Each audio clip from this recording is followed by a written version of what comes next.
আমি ডাইটিং করি তো, তাও মোটু মোটু দেখো, ডাইটিং করি তাও।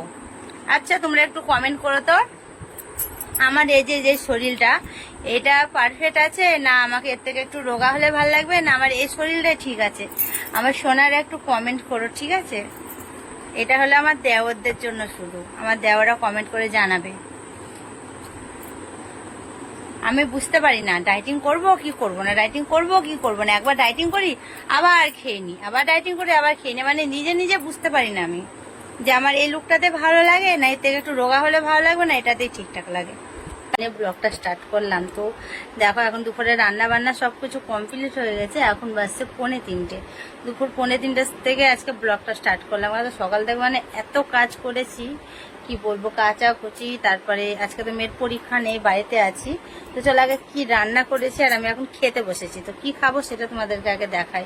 এই খাবো, আর আমার মেয়ে এখনো ঘুমোচ্ছে, ঘুম থেকে উঠেনি। তো চলো না আগে এইটা দেখাই, কি দেখাবো কনফিউজ হয়ে যাচ্ছি। আমার মনে হয় পুরোপুরি দেখা যাচ্ছে না, ওই জায়গাটা মনে হয় পুরো শর্ট।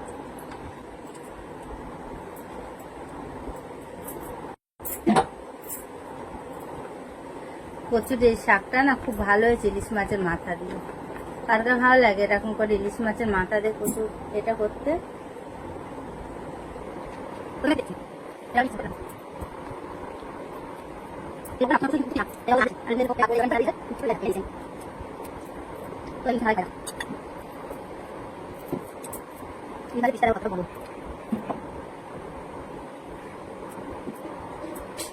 তো চলো আমি খেয়ে নিয়ে আসছি, ঠিক আছে? শান্তি করে আস্তে আস্তে 1 ঘন্টা ধরে খাই বসে বসে।